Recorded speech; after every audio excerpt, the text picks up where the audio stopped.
Eu pretendo hoje fazer um voo panorâmico na primeira carta aos Tessalonicenses. Primeira carta de Paulo aos Tessalonicenses.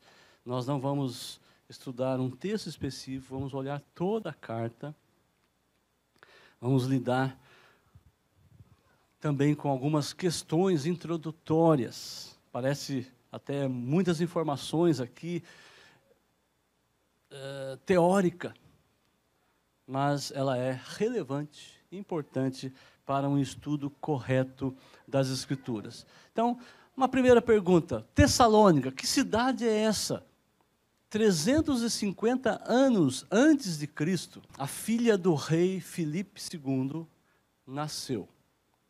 E ela nasceu justamente no dia em que o exército do rei tinha vencido uma batalha contra os tessálios. E o rei, muito alegre por causa dessa vitória, e nasceu a sua filha, dupla alegria, e ele então declara: eu quero que a minha filha seja chamada de Vitória na Tessália. Então, no grego, o nome da filha dele ficou em duas palavras, que vai significar Tessália ou Tessálios, e Vitória, que é o Nike ali, né? Aquele Nike, que é a marca que tem hoje aí, que tem esse símbolo de vitória. Então, Tessalonique, ou Tessalônica em português. 35 anos depois que a filha nasceu, casou com Cassandro, que se tornou rei também da Macedônia, e ele, marido, né, da irmã de Alexandre o Grande, ele fundou a cidade e deu o nome pegou o nome da esposa e colocou na cidade, Tessalônica. Em 168 a.C., já passou mais de um século depois de ter sido fundada, a cidade tornou-se capital do segundo distrito da Macedônia. E 40 e poucos anos depois, quando Roma, né, já estava ali, Roma já estava dominando, né, como império, eles terminaram aquela avenida, a Via Ignatia, né? E ela passa ali em Tessalônica. Daqui a pouco eu vou mostrar o mapa para vocês. Deixa eu mostrar já então, né? Que aqui fica pegando. Nossa, não dá para ver nada. Vamos passar aqui. Vamos tentar. Não dá para ver nada também. Aqui já dá para ver um pouquinho mais, né? Deixa eu colocar aqui. Aqui está essa parte vermelha aqui, ó. Né? Essa linha vermelha ali é a Via Ignatia, né? Então, aqui você tem aqui essa Via Ignatia aqui. E a Tessalônica fica bem aqui, né? No outro mapa dava para ver certinho, ver esse tridente aqui, e Tessalônica fica aqui. Tá vendo? Bem passando aqui, vai vir lá da Itália, passa para cá, daí vem todo esse caminho que vai fazer a ligação com a Ásia Menor na época. Paulo aqui, nós temos aqui a segunda viagem de Paulo, que ele vem caminhando por aqui, pega um navio, vai até Neápolis, e aí aqui ele vai chegar exatamente por aqui, né? Sai daqui, vem mais ou menos por aqui, e aí que ele vem andando por essa via, vai passar por Filipos, onde ele vai também inaugurar, ou vai instituir ali a igreja em Filipos, depois passa por Anfípolis, Apolônia, e chega em Tessalônica. Em 146, quando terminou essa estrada, Tessalônica se tornou a capital, praticamente, e o porto ali da Tessalônica mais importante da Macedônia, se tornou capital da Macedônia. Então, a cidade é uma cidade muito importante. Hoje, né, ela ainda é uma cidade bem visitada, tem mais de 1 milhão de habitantes, é a segunda mais importante cidade da Grécia. Paulo ele também utilizava, na verdade, os recursos, né, que ele tinha. Paulo ele usou aqui, né, os recursos que tinha aquela estrada. Uma estrada bonita. Eu ia trazer uma foto, acabei não trazendo a foto, mas na verdade é algo colocado pedras assim, um caminho, né? Não tem nada a ver com as estradas que nós temos hoje. Mas era a estrada que era a estrada moderna daquela época, e Paulo aproveitou isso aqui para pregar o Evangelho. Ele foi aproveitando para que o Evangelho fosse bem divulgado no seu mundo, onde Paulo tinha essa urgência no seu coração de pregar o Evangelho. Uma outra pergunta é: em que circunstâncias foi escrita essa carta de Paulo? Quando que Paulo escreveu esta carta aos Tessalonicenses? Então, aqui nós temos o mapa da segunda viagem missionária. Paulo, ele vai pregar. Ele está, naquela época, quando ele estava escrevendo essa carta, ele estava aqui, em Corinto. Okay? Então, ele escreve aqui para Tessalônica. Só que, por que Paulo estava em Corinto? Né? O que aconteceu? Ele ficou um tempo ali em Tessalônica, pregando, mas houve a perseguição dos judeus, porque alguns judeus creram, e outros judeus não gostaram disso e começaram a perseguir, querendo prejudicar, até mesmo tirar a vida, né, ou a tentar contra a vida de Paulo e daqueles que estavam liderando aquela pregação, aquele novo ensino. E Paulo estava agora ali em Corinto. Ele saiu rapidamente, por exemplo, teve que fugir de Tessalônica, tentou abandonar os irmãos. Os irmãos ficaram lá. Não havia, né, internet, não havia como receber informação rápido. Então, ele estava ali quase que sem informações. Como é que estavam aqueles irmãos? A perseguição dos judeus realmente atingiu aqueles irmãos? Como é que ficou? Né? Paulo ficou apreensivo. Como que eles estavam reagindo àquela situação toda que era ruim, né, para o povo de Deus? Alguns poucos judeus aceitaram o Evangelho. E a pergunta era: será que eles teriam condições suficientes para perseverar na fé diante da perseguição daqueles judeus que não creram? Praticamente era contemporânea também a hostilidade. Aqui nós temos a Galácia. Quando Paulo escreve a carta aos Gálatas, também vê lá que havia muito ataques, né, em termos de voltar a lei judaica, e falar: o que aconteceu com vocês, tal, por causa dos judaizantes que atuaram lá. Então, mais ou menos na mesma época estava acontecendo com a Galácia. Será que também os judaizantes não iriam atentar contra os tessalonicenses? Então, isso dava para Paulo uma preocupação a mais com as suas ovelhas. Será que entre os gentios que creram, aqueles que não eram judeus, muitos gentios, entre os gentios havia muitas mulheres, e os seus maridos que não creram? Será que eles não iriam obrigá-las a voltar, a abandonar a fé? Entre os convertidos dos tessalonicenses, né, da Tessalônica, muitos pagãos, porque a cidade também era muito idólatra, e muitos pagãos, muitos que adoravam ídolos, creram no Evangelho. Será que eles permaneceriam na fé, ou iriam renunciar e voltar à idolatria, voltar à imoralidade? Como é que estava a fé deles? Era realmente uma fé genuína? Se fosse genuína, eles eram imaturos. Será que aguentariam uma perseguição violenta? Nós sabemos pelas Escrituras que eles maltrataram Jason, que foi aquele que hospedou Paulo lá em Tessalônica.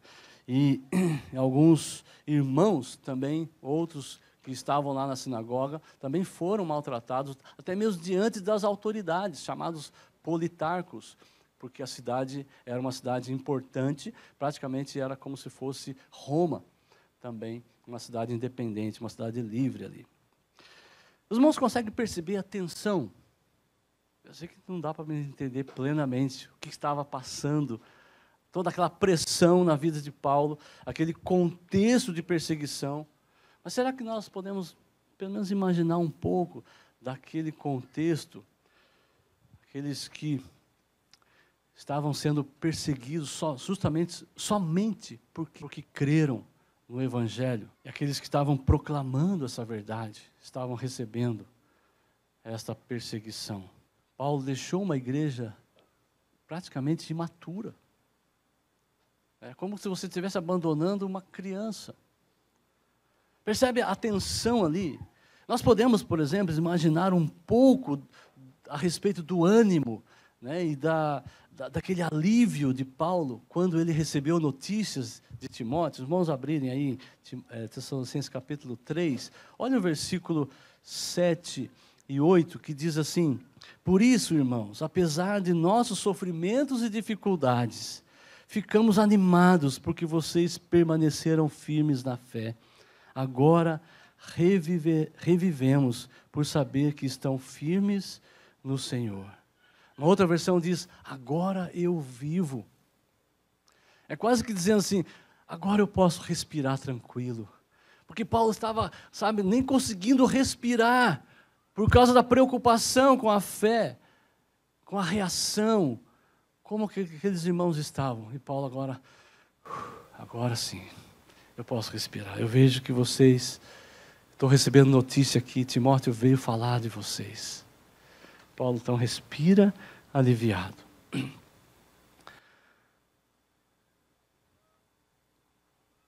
É só para mostrar um pouco mais de detalhe ali de Tessalônica, né, quando Paulo estava aqui em Tessalônica, ele teve que fugir, foi para Bereia, ainda falou em Bereia, onde tem aqueles, os irmãos conhecem, né, os irmãos bereanos, tal, não era igual aos tessalonicenses, mas os bereanos faziam, né, a verificação na palavra, mas eles também receberam. E Paulo desce, vai até Atenas, tem lá também um tempo lá em Atenas, depois ele vai para Corinto, em Corinto ele recebe de volta Timóteo, e aí ele escreve a carta aos Tessalonicenses. Qual o motivo da carta? Se nós olharmos aqui, o motivo imediato para a carta foi o segundo relato sobre Tessalônica, apresentado a Paulo quando ele estava lá em Corinto, versículos 6 e 7 do capítulo 3, quando Timóteo volta e traz as boas notícias a respeito da fé e do amor dos Tessalonicenses. Paulo, ele vai precisar então tratar na carta, depois que ele recebe informação, não só as boas notícias, mas recebe também outras notícias que ele vai tratar aqui na carta, algo que relacionado das fofocas contra a sua pessoa, aqueles que já partiram, o pessoal tinha medo, né, tinha informações erradas ou tinham dúvidas sobre os que já morreram, a volta de Cristo, vai precisar falar também sobre assuntos acerca da vida cristã em oposição à idolatria e imoralidade, vai falar a respeito acerca do respeito aos líderes espirituais e falar assuntos acerca de auxílio aos que estão aflitos e do testemunho perante os olhares do mundo. São assuntos que nós vamos encontrar, entre outros, aí na carta. A igreja, como eu disse, ela foi estabelecida há bem pouco tempo, né? Há pouco tempo que Paulo tinha fundado a igreja, ela ficava ali na Macedônia e foi fruto do trabalho missionário de Paulo, como que ele realizou ali na sua segunda viagem. Ele foi lá para a Macedônia, lembra daquela visão que ele estava lá, alguém fala, passa a Macedônia e ajuda-nos. Por isso que ele acabou indo, então, para a Macedônia, foi para Filipos e depois chegando até Tessalônica. O comentarista Morris, ele indica no seu comentário que Tessalônica tinha tudo que nós esperaríamos ver, que atrairia Paulo para realmente ir lá e proclamar o Evangelho.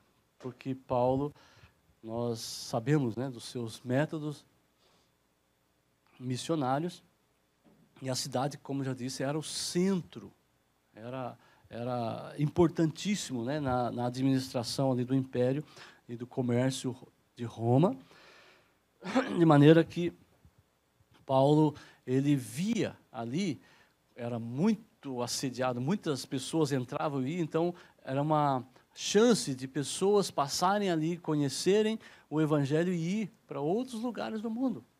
Então, estrategicamente, Paulo falou, é ali, eu tenho que ir lá. Ele foi e enfrentou tudo que tinha que enfrentar e fundou a igreja. Então, abra sua carta aí, se já não abriu, 1 Tessalonicenses, mantenha aberta, abra sua carta, não, a sua Bíblia, na carta, né?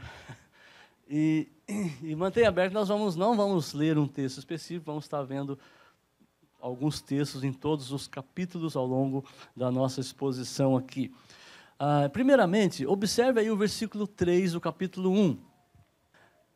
Paulo, ele observou, né, ou percebeu através do relato, tanto observou lá quando esteve com os irmãos, quanto depois que o Timóteo trouxe o relatório, ele o que eles estavam enfrentando, a luta, as dúvidas e tudo mais, e ele diz o seguinte, diante, que eu está orando a Deus, né, ele fala, diante do nosso Deus e Pai, não esquecemos da produtividade da fé que vocês têm, da dedicação, do amor de vocês e da firmeza da esperança que têm em nosso Senhor Jesus Cristo.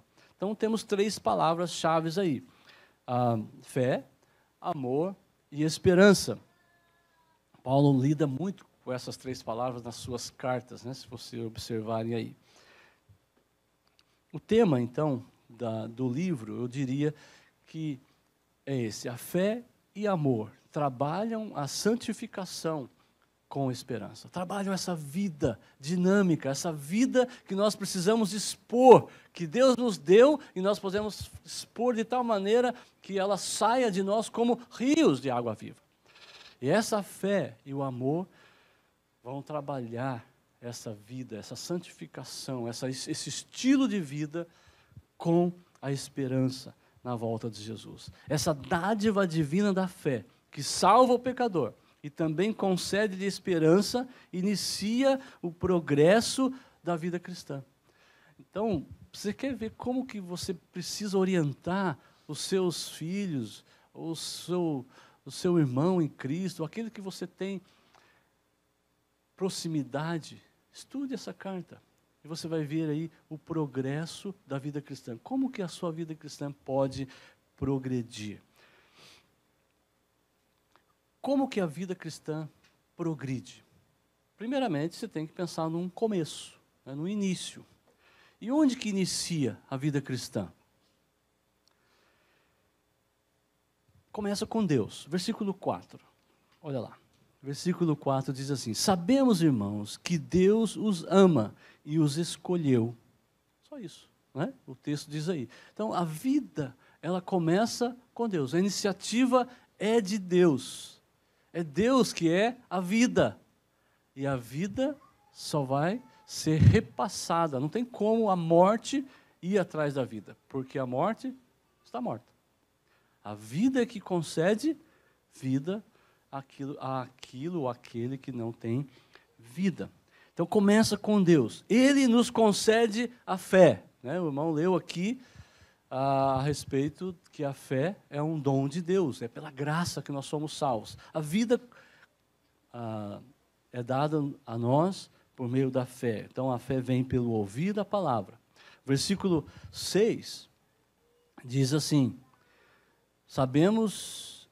versículo 6, aqui. Assim, apesar do sofrimento que isso lhe trouxe, vocês receberam a mensagem com alegria que vem do Espírito Santo e se tornaram imitadores nossos e do Senhor.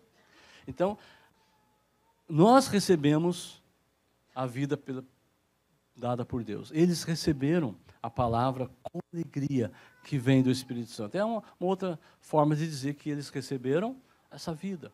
Que eles receberam a fé, que eles receberam a graça de Deus. Essa fé salvadora, recebida como dom de Deus, como presente de Deus, tem como consequência prática o quê? O trabalho. Né? A consequência prática da fé é a ação. Quando nós estamos falando sobre fé salvadora, e eu estou falando aqui de fé, qual é o conceito de fé que eu tenho em mente? Eu diria para os irmãos o seguinte, que a fé é uma habilidade dada por Deus para buscar, confiar e perseverar na verdade. Então, eu entendo que fé, ou estou trabalhando com esse conceito, que fé é essa capacitação que Deus nos dá. Fé é essa habilidade que Deus nos concede, e essa habilidade, agora que eu tenho essa fé, eu sou hábil, eu sou capaz de buscar a verdade. Eu sou capaz de receber a verdade. Não é nada daquilo que eu estava imaginando. Eu achava que deveria ser diferente, mas eu recebo e confio, eu acato, eu coloco para mim. Não é algo que falar, não é isso que eu quero. Porque eu encontrei a verdade. E eu vou perseverar na verdade. Porque quando eu estou com a verdade, certamente virão lutas para que eu despreze a verdade. Então, a partir de nós, do nosso ponto de vista, ok? Não vamos olhar aqui a parte do ponto de vista de Deus, mas olhando do nosso ponto de vista, porque nós só passamos a ver, por isso nosso ponto de vista, só passamos a ver quando nós recebemos a fé. Então, podemos dizer que o início de tudo, ou no início de tudo, está a fé. Podemos claramente dizer que a vida começa com a fé. A vida cristã, ela é concedida ao pecador pela graça, por meio da fé, com base na obra de Cristo. Essa é a vida cristã. Tem que passar por isso. Pela graça de Deus, ninguém vai merecer. É pela fé que é recebida mediante ouvir a mensagem. Então, por meio da fé que nós recebemos. E aí eu abro os olhos, eu nasci de novo, eu tenho como então receber realmente essa verdade para a minha vida, mas toda essa vida ou todo esse prêmio não é porque eu tive fé, é por causa da obra de Cristo. Então, toda glória a Ele. Porque tudo vem de Deus, tudo é obra de Deus. A graça, a fé, a própria obra de Cristo vem de Deus. Mas quando o pecador ele recebe a fé, ele a recebe para reagir, ele recebe para responder. Então, nós podemos dizer claramente aqui, como está aqui no quadro, do ponto de vista humano, a vida começa pela fé, começa com a fé. Então, a fé, que nós podemos colocar ali o verbo agir, né, essa ação está aí nos capítulos 1 e 2, onde nós vamos ver meio panoramicamente, né? O crente que possui a fé salvadora, ele se torna um imitador de Cristo. Ele recebeu essa capacitação, ele já a partir dali, os passos dele vai ser encaminhar em direção ao caráter de Cristo. Porque quando se busca ser igual a Jesus, acaba tornando um modelo também para os outros. Veja o versículo 6, a parte B. Diz assim, vou ler o versículo todo. Assim, apesar do sofrimento que isso lhes trouxe, vocês receberam a mensagem com alegria, que vem do Espírito Santo, e se tornaram imitadores nossos e do Senhor. Então, Paulo, ele estava imitando a Cristo. E os tessalonicenses passaram a imitá-lo também. E rapidamente, na verdade, olhando para aquele irmão, mas olhando para Jesus em primeiro lugar. Então, nós também nos tornamos exemplos uns dos outros. Percebem que isto é muito importante? Você tem a fé, mas como está a sua ação na vida cristã? Como que está a sua ação, a sua reação, as suas atitudes, as suas respostas? Especialmente quando você está diante dos nossos irmãos. Mas principalmente, você precisa fazer diante de Deus. Seria uma incoerência, uma hipocrisia você agir achar que está diante de Deus, né? Não tem ninguém perto de você, você age, Deus sabe, né? Eu sou ruim mesmo. Mas diante das pessoas você coloca lá a sua auréola. Isso não faz sentido. O cristão, ele vive coram Deo, sempre diante de Deus. Paulo vai destacar aqui para que esta vida, esse estilo de vida de imitar Jesus para os crentes lá de Tessalônica, porque eles trabalharam tanto que, além de imitarem Paulo e a Jesus, a mensagem do Senhor se propagou por toda a Macedônia. Não sei se os irmãos lembram lá, tem aquele mapa ali de Tessalônica, ficava naquele pontinho ali, mas tinha toda a Macedônia, a fé deles, né, se propagou. Então, quando os tessalonicenses trabalharam por fé, olha o versículo 8, a parte B, o que ficou conhecido ali? Versículo 8 diz assim, a parte B, pois a sua fé em Deus se tornou conhecida em todo lugar, não precisamos sequer mencioná-la. Paulo está dizendo, olha, vocês trabalharam tanto, vocês colocaram para fora a fé de vocês em obras. Então, pegando Macedônia e Acaia, vai até Corinto, lá para baixo. Eu fiz as contas ali, dá 500 quilômetros, mais ou menos. Sem Shinkansen, sem internet, sem carro, sem nada. Imagina o quanto que aqueles irmãos trabalharam em pouco tempo. Pouco tempo. Quando o esforço do cristão é o resultado dessa confiança, dessa fé que ele tem em Deus, o que se propaga não é o que você faz, não é o que ele faz, mas a fé dele é que fica conhecida. E uma vez que a fé é dádiva de Deus, a glória tem que ser para Deus, senão você estará roubando, né, a glória de Deus. Então, façam esse teste, né? O que você quer que se espalhe? O que você faz ou a fé que você recebeu de Deus? Irmãos, tudo que nós recebemos vem de Deus. Então, se eu faço alguma coisa que mereça aplauso, né? O que o pessoal fala, vai ganhar um diploma, vai ganhar um parabéns, vai ganhar alguma coisa, é Deus que me concedeu, seja me concedendo a capacitação, me concedendo as circunstâncias favoráveis, me concedendo, enfim, tudo para que eu, entre aspas, tenha sucesso. Como se o sucesso fosse, ou ganhasse esse sucesso. Mas, na verdade, eu só recebi esse sucesso. Então, a Deus seja a glória. Vamos realizar um culto de adoração ao nosso Deus. Parabéns à igreja por causa disso? Não, parabéns a Deus, porque a Igreja Batista Reformada em Randa realizou um culto de adoração ao nosso Deus. Parabéns ao Senhor, a Deus, pela escola bíblica que a igreja tem realizado. Parabéns a Deus e aí você vai acrescentando aí. A sua santificação vai ser executada pela obra da fé. Porque a fé sem obras é morta, como diz o apóstolo Tiago lá na sua carta. Portanto, a fé verdadeira realiza as obras que Deus preparou para que cada crente execute.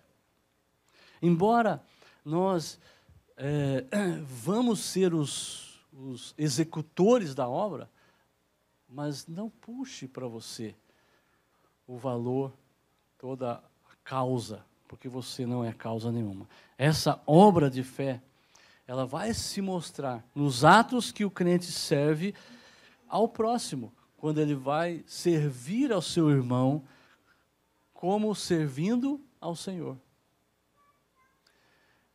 Irmãos, coloque em prática isso.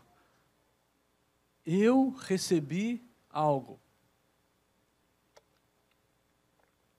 Aqui, ó, eu estou experimentando essa água, né? Mas alguém me serviu essa água. Mas eu entendo que quem está me servindo é Deus. A pessoa que me serviu é um instrumento de Deus. Porque é Deus que está me dando isso. É Deus que me dá esse ar que eu estou respirando, é Deus. Enfim, sempre é graça de Deus.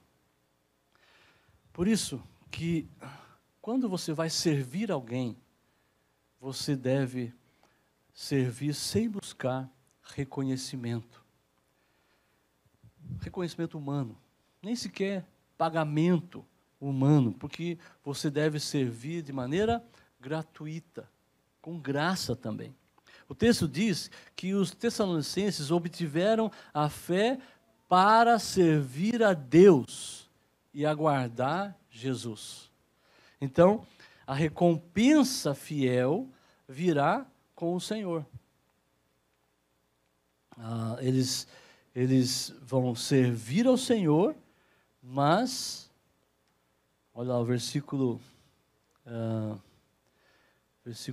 9 e 10. Pois as pessoas têm comentado sobre como vocês nos acolheram e como deixaram os ídolos a fim de servir ao Deus vivo e verdadeiro. Também comentam como vocês esperam do céu a vinda de Jesus, o Filho de Deus, a quem ele ressuscitou dos mortos e que nos livrará da ira que está para vir. Percebe? Ele foi bem recebido, Paulo foi bem recebido pelos irmãos. O pessoal estava até comentando sobre isso, e Paulo deixa bem claro, vocês estão servindo ao Deus verdadeiro, enquanto esperam a volta de Jesus. Nós trabalhamos porque a fé nos faz olhar para aquele dia, a volta de Cristo, em que o Senhor estará conosco, e assim o meu trabalho, todo o trabalho da nossa fé, o trabalho que nós executamos no reino dele, será recompensado. Lógico que você não vai trabalhar para chegar depois e falar, Deus, me pague aí. Nós trabalhamos, nós vamos ver ao longo da carta que existe um outro ingrediente junto com a fé, que vem o amor. Daqui a pouco a gente vai falar sobre isso. Será que nós estamos esperando algum reconhecimento? Irmãos, é gostoso receber reconhecimento. Você sabe disso. Quem não gosta de receber reconhecimento, fecha os olhos e pode dormir. É gostoso, mas é engano.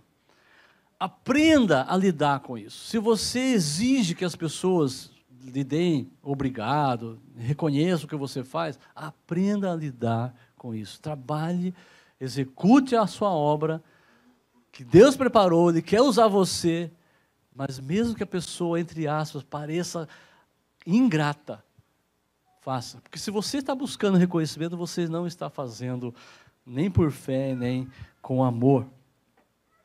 O capítulo 2, ele apresenta uma nova perspectiva. Acabei de passar aqui. Capítulo 2, ele dá uma nova perspectiva para nós aqui. Os crentes, a partir da fé, servem os que são a glória e alegria na vinda de Jesus. Olha lá os versículos 19 e 20 do capítulo 2, finalzinho lá, né? Nos dois últimos. Afinal, o que nos dá esperança e alegria, e qual será a nossa magnífica recompensa e coroa diante do Senhor Jesus quando Ele voltar? Serão vocês. Sim, vocês são nosso orgulho e a nossa alegria.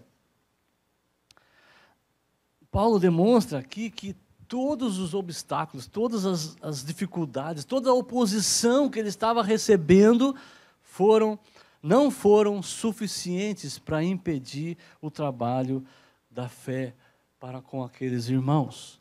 Essa busca de Paulo não era como, por exemplo, os opositores a eles estavam supondo, né? Paulo recebeu a acusação de que ele estava buscando aprovação humana, estava buscando ganhos financeiros. Olha os versículos 5 e 6 aí do capítulo 2. Como bem sabem, nunca tentamos conquistá-lo com bajulação, e Deus é nossa testemunha de que não agimos motivados pela ganância. Quanto ao reconhecimento humano, nunca o buscamos de vocês, nem de nenhum outro. Paulo, ele trabalhava no reino de Deus de forma coerente com os seus ensinos.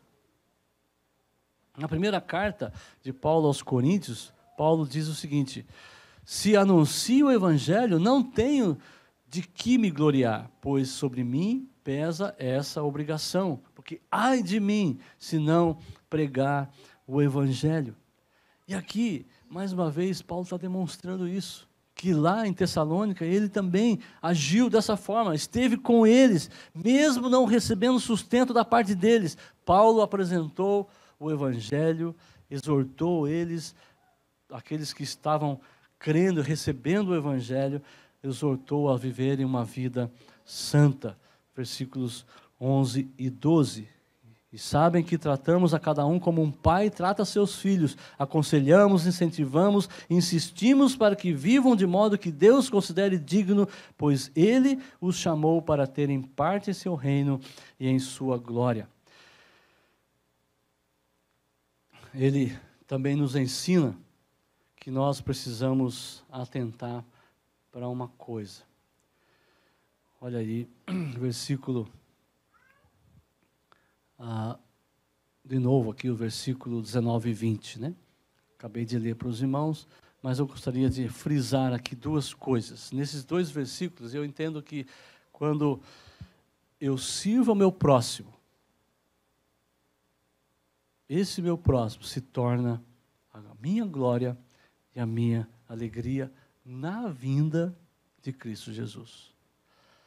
Então, se você quer que os seus irmãos sejam a sua glória e a sua alegria, sirva-os. Ok? Se você quer olhar para os irmãos, esse irmão quer que ele seja a minha alegria. Quando Jesus voltar, eu quero experimentar essa alegria, eu quero desfrutar essa alegria de olhar para os meus irmãos ali quando Cristo estiver conosco, na sua volta. Sirva os seus irmãos agora. Faça isso, né?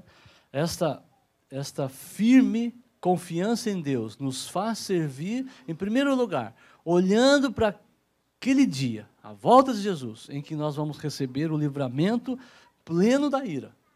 E em segundo lugar, nós devemos servir, cientes de que aqueles que receberam o nosso serviço serão naquele dia a nossa glória e alegria. E essa carta ela continua a demonstrar esse progresso na vida cristã com o conteúdo do capítulo 3 e o início do capítulo 4. Paulo acrescenta aqui agora um novo ingrediente que sem esse ingrediente não tem como nós sermos conformados à imagem de Jesus. É o amor. Então, fé e amor. Então, agora entra um outro verbo ali, trabalhar. Então, fé e amor, o agir e trabalhar. Nós temos o capítulo 3 e um pedaço do capítulo 4. Começa com fé, mas instantaneamente vem o amor entra em ação. Então, no capítulo 3... no capítulo 1, versículo 3, que nós já lemos, se nós olharmos quando Paulo fala sobre o amor, ele está dizendo ali, se referindo ao trabalho do amor, se referindo à dedicação do amor, à abnegação do amor, atos em amor, né? de acordo com a sua tradução aí. Então, o fortalecimento da fé e do amor que Deus provê, garante uma santidade irrepreensível na vinda do nosso Senhor Jesus. Então, lá naquele dia, a santidade que você vai atingir, e logicamente lá você vai ser totalmente transformado, por causa de um novo corpo, você vai ser plenamente santo, desfrutar da plena santidade, mas o progresso da sua vida, lá naquele dia, uma santidade irrepreensível, né? Entre aspas aqui, esse irrepreensível, mas esse progresso, essa caminhada da vida cristã que você está experimentando naquele dia, você terá isso, porque a fé e o amor vão sendo fortalecidos. Agora, se você, lá naquele dia, mesmo salvo, não vai perder a sua salvação, porque não depende da sua obra, ok? Mas naquele dia você pode não estar realmente sendo chamado por Deus, né? Como aquele que fala, você foi fiel, ok? Você desprezando o fortalecimento da fé e do amor, você não agindo, você não trabalhando, você está praticamente agindo contra a vontade de Deus. nós precisamos colocar em prática essa capacitação que Ele nos dá. O crente neste mundo, ele é afligido o tempo todo. Nesse mundo tereis aflições, diz o Senhor. Agora, olha o que Paulo, ele até fala, ele acrescenta aí no versículo 3 do capítulo 3. Para que as dificuldades não os abalem, mas vocês sabem que estamos destinados a passar por elas. Nós, que já morremos para esse mundo, Colossenses fala sobre isso, de tal maneira que o mundo se opõe a nós, como Jesus falou, que vamos ter aflições nesse mundo. Então nós fomos, Paulo está dizendo, ou interpretando aqui, né? Vocês foram destinados para isso. Vocês foram destinados a passar pelas dificuldades, pelos problemas, por essas aflições. Os crentes recebem as aflições, as tribulações. Paulo avisou sobre isso, né? No versículo 4 ele continua. Quando estavam com vocês, nós os advertimos de que as aflições em breves viriam. Então o próprio Paulo falou, vai vir. Então, você está ensinando o evangelho a alguém. Não fale, olha, Deus tem um plano maravilhoso para você, essa é a verdade, mas para aí. Não. Creia no Senhor Jesus. A partir do momento que você realmente crê, já começa as lutas, já começa as dificuldades, já começa as batalhas, né? Você vai ser afligido. Aquele que recebe a fé salvadora passa a ter escolhas. Quais são as escolhas que aquele que recebe essa fé tem? Primeiro, ele pode escolher o pecado como ele fazia antes. Ele pode escolher, mesmo que você seja alguém maduro em Cristo, mesmo que você fale, aprendi muita coisa, mas ainda assim você pode escolher o pecado que você realizava. A vantagem é que você também pode escolher a santidade como nunca fez. Você pode escolher a santidade de maneira que você vá crescendo nessa vida. Você vá progredindo na vida cristã. Por isso, Paulo e os seus companheiros, eles enviaram Timóteo até a igreja em Tessalônica para saber a respeito da fé deles. Uma vez que o tentador tentou, os tentou, e caso eles tivessem caído na tentação, ou seja, caso eles tivessem escolhido voltar à idolatria, voltar à imoralidade, o trabalho de Paulo teria sido em vão. Paulo fala isso aí nos versículos 4, 5 e 6. Né? O versículo 5, melhor dizendo. Será que nós temos uma fé que realmente resiste? Será que essa fé em Jesus vai resistir diante das dificuldades, das lutas, das perseguições que nós enfrentamos no dia a dia? Ou o medo, a raiva, a vingança, a incredulidade vai passar a dirigir a sua vida, a minha vida? Será que vamos perseverar na fé? Os opositores falaram muito mal de Paulo. Por isso que nós vemos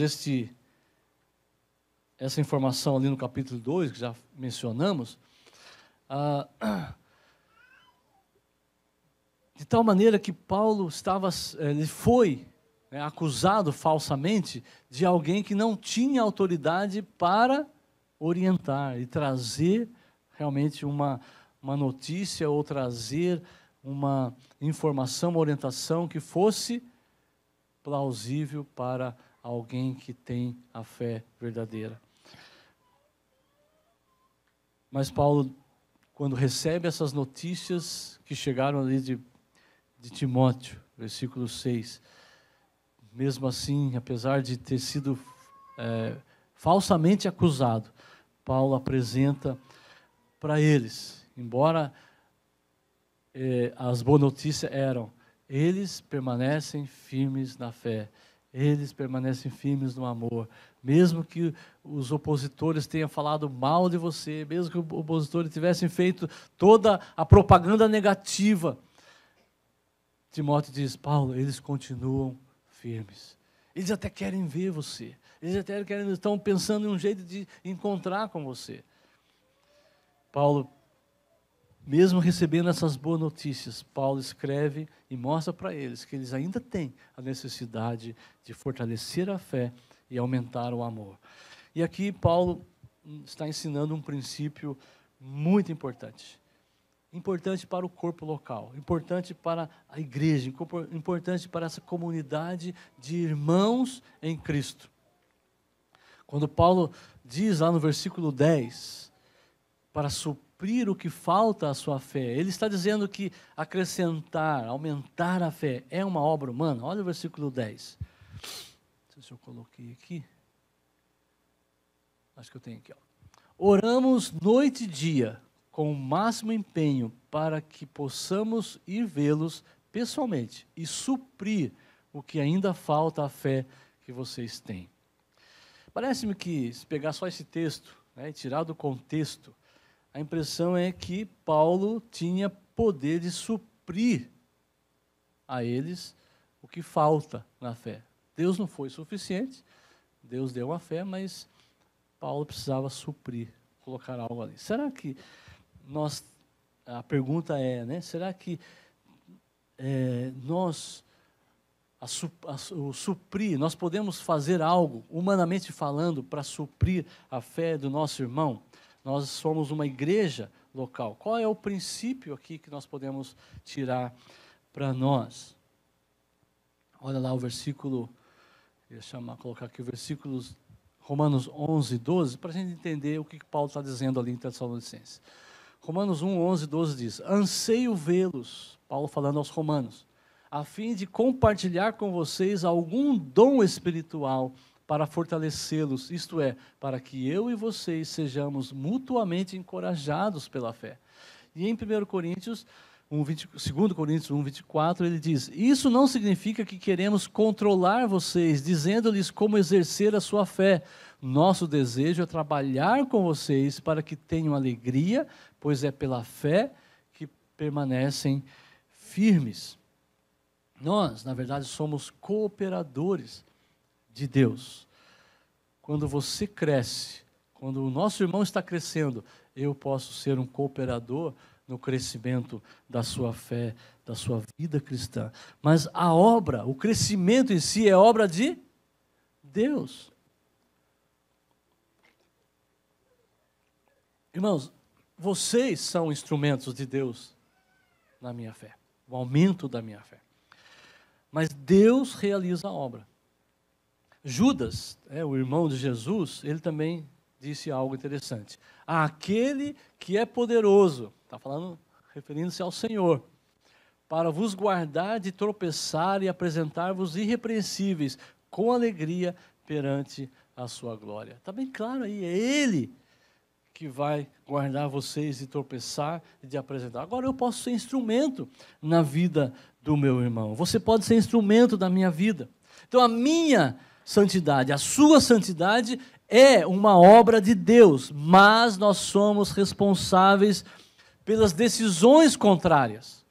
Quando eu decido contrariamente à santidade de Deus, eu posso ter um irmão do meu lado que vai me cutucar, que vai me chamar a atenção, que vai me confrontar, mas na verdade é Deus usando aquele irmão para me confrontar, porque é Deus que é poderoso para me guardar de tropeçar, me guardar de me tornar irrepreensível. Então, na volta de Jesus, nós seremos apresentados irrepreensíveis, mas as nossas obras serão avaliadas à luz do que nós podíamos fazer e não fizemos. Por isso é importante saber que a fé genuína não rejeita a santidade. E aí o capítulo 4, Paulo vai começar a falar sobre isso. Nos primeiros versículos desse capítulo, nós vamos aprender que se você é de Jesus, você será santo. Se você não estiver no caminho da santidade, não estiver no caminho dessa vida dinâmica, expressando uma santidade diariamente, se você é caracterizado como alguém que não está nem aí com uma vida separada para o louvor da glória de Deus, você, na verdade, apresenta uma evidência muito forte de alguém que não tem a fé genuína.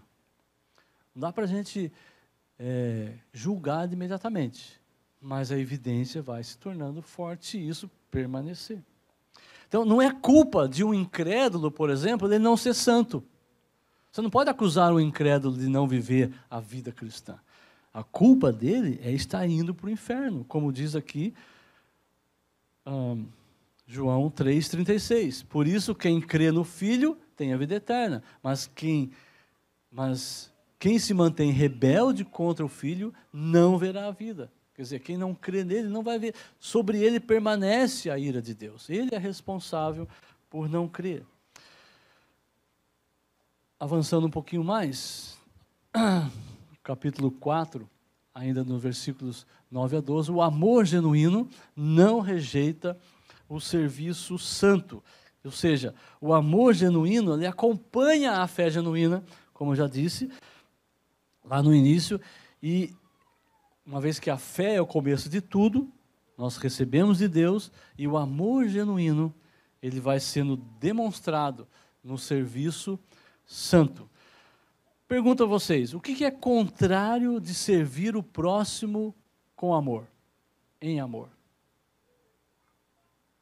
Servir com ódio. Então vamos mudar a pergunta, que talvez possa ajudar na resposta. Qual o contrário de servir, aliás, qual o contrário de amar servindo? Muda um pouquinho a resposta, né? Odiar servindo não dá certo. Qual o contrário de amar servindo? É amar não servindo, talvez? Olha o que diz Gálatas. Paulo respondeu essa pergunta para nós. Porque vocês, irmãos, foram chamados à liberdade. Não usem a liberdade para dar ocasião à carne. Ao contrário, sejam servos uns dos outros pelo amor. Então, servir um ao outro pelo amor ou com amor, qual é o contrário disso? Dar ocasião à carne. É sermos egoístas, é expressarmos as obras da carne na nossa vida. Então, o contrário de servir com amor, ou amar servindo, é dar ocasião à carne. Indo para o final aqui, Paulo acrescenta mais um ingrediente, a esperança. Fé, amor e esperança. Agir, trabalhar, perseverar. Aí temos então final do capítulo 4 até o final do capítulo 5. Ali há uma indicação de que alguns, um ou outros cristãos, quando teve aquele ataque, dos judeus instigando pessoas ali da cidade contra Paulo e todos que estavam na sinagoga, há indicação de que alguns até foram mortos ali. Por isso que o pessoal praticamente fez Paulo fugir ali de Tessalônica. E Paulo escreve que eles, na verdade, dormem. Então, vai dar uma orientada biblicamente ali, que eles não morreram e se perderam. Na verdade, eles estão dormindo. E versículo 13, capítulo 4, versículo. Agora, irmãos, não queremos que ignorem o que acontecerá aos que já morreram, para que não se entristeçam como aqueles que não têm esperança. Mas a palavra, literalmente ali, é dormir. Se nós olharmos o mesmo verbo em outros textos, vamos ver que usa-se a palavra dormir, de fato, como dormir mesmo. Não é só morrer. Aqui é um eufemismo, dizendo que morreram, estão dormindo, mas Paulo quis deixar bem claro que não é algo que se foi, mas que eles estão aguardando. Então, essa mesma esperança que nos faz trabalhar e aguardar o Senhor, que vai nos livrar da ira de Deus. Essa mesma esperança nos consola com a certeza de que nós estaremos juntos naquele dia. Por que nós temos essa certeza? Versículo 14, capítulo 4, né? Porque cremos que Jesus morreu e foi ressuscitado. Também cremos que Deus trará de volta à vida com Jesus todos os que morreram. Então, a resposta, por que nós temos a certeza? Cremos que Jesus morreu e ressuscitou. Esse fato de que Jesus morreu e ressuscitou garante esta certeza de que estaremos juntos naquele dia. A fé, então, produz um povo esperançoso que se ama. Então, aqui a ideia é de juntar numa frase as 3 palavras-chave aí de Paulo na sua carta. A fé produz um povo esperançoso que se ama. Olhando então capítulo 4, 13 a 18. Esse ministério do consolo, ele só vai acontecer de forma verdadeira quando a palavra de consolo é dada com um coração confiante, um coração amoroso, um coração esperançoso. Percebe aqui? Você pode consolar alguém se você estiver consolado. E você não pode consolar ninguém você pode consolar se você não estiver confiante em Deus, não estiver realmente experimentando esta fé, amor e esperança. Então, viver unido a Jesus é revestir-se da fé que age, do amor que trabalha e da esperança que segura. Então, capítulo 5, versículo de 1 a 11, vai falar um pouquinho dessa união. Ele fala lá no versículo 8, por exemplo, olha lá. Mas nós que vivemos na luz devemos ser sóbrios, protegidos pela armadura da fé e do amor, usando o capacete da esperança da salvação. Nós somos do dia, nós usamos uma couraça da fé e do amor. O que é couraça? É aquela proteção da armadura que protege aqui o peitoral e protege os flancos, né, que são essas laterais aqui. Okay? Então, é uma proteção aqui, praticamente, dos órgãos vitais em relação a uma luta frontal. Né? De repente, atrás, não, mas levar uma flechada. Mas na luta frontal, você está protegido. Essa couraça que nos protege. Quando você está com proteção, você se sente protegido, você está protegido, eu creio que você faz muito, né? Por exemplo, se nós estamos aí enfrentando, estão falando aí de vírus, coronavírus, né? Se você coloca lá, né, uma máscara boa, tem um negócio que você compra, um crachazinho, né? Olha lá, o crachá lá. Você coloca...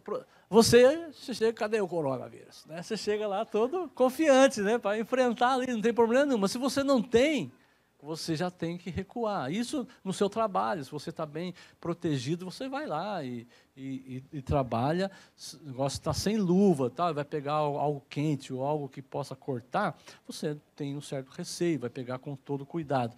Mas com uma boa proteção, você vai agir de uma forma mais destemida. À noite, parece trazer alguma proteção, porque é na noite que nós dormimos. Você não vai dormir achando que vai morrer, então você tem que se sentir protegido, e à noite dá aquela sensação de bem-estar, né? Mesmo que a morte venha, né, você está dormindo, melhor que venha enquanto está dormindo, né? Quando você acorda, você já morreu, né? Como alguém diz, né? Quando acordou e percebeu que estava morto. Olha o versículo 7. À noite as pessoas dormem e os bêbados se embriagam. Né? Diz aí o versículo 7. A ideia de Paulo está fazendo, está trabalhando, né? Argumentando com os irmãos a respeito dessa segurança.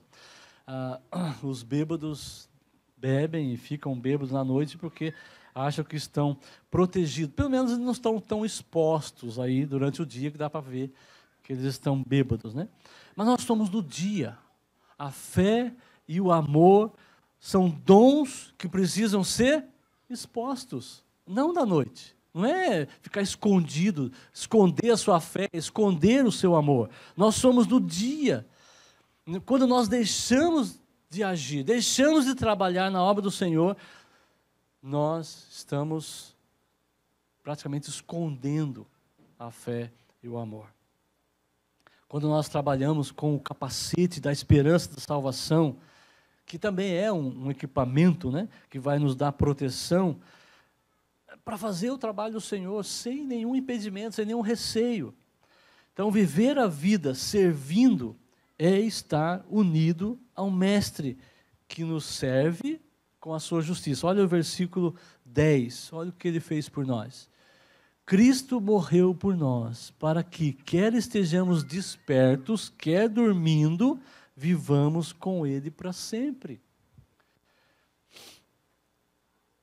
A preservação integral do crente, realizada por Deus para a vinda de Jesus, é revelada no viver conforme a vontade de Deus. Vou entender melhor essa frase aí. Você está sendo preservado por Deus para a vinda de Jesus. É uma realidade da sua vida? Você responderia sim se eu fizesse essa pergunta? Você está sendo preservado por Deus para a vinda de Jesus? Como é que você deve responder essa pergunta? Não é simplesmente falando sim. Responda essa pergunta com a sua vida coerente com a vontade de Deus. A vida sua precisa estar sendo embasada, envolvida com a vontade de Deus. Olha os versículos de 12 a 22. Irmãos, honrem seus líderes na obra do Senhor. Eles trabalham arduamente entre vocês e lhes dão orientações. Tenham grande respeito e amor sincero por eles, por causa do trabalho que realizam, e vivam em paz uns com os outros. Irmãos, pedimos que advirtam os indisciplinados, encorajem os desanimados, ajudem os fracos, sejam pacientes com todos. Cuidem que ninguém retribua o mal com o mal, mas procurem sempre fazer o bem uns aos outros e a todos. Estejam sempre alegres. Nunca deixem de orar. Sejam gratos em todas as circunstâncias, pois essa é a vontade de Deus para com vocês em Cristo Jesus. Não apaguem o espírito, não desprezem as profecias, mas ponham à prova tudo o que é dito e fiquem com o que é bom. Mantenham-se afastados de toda forma de mal. Instruções práticas de Paulo.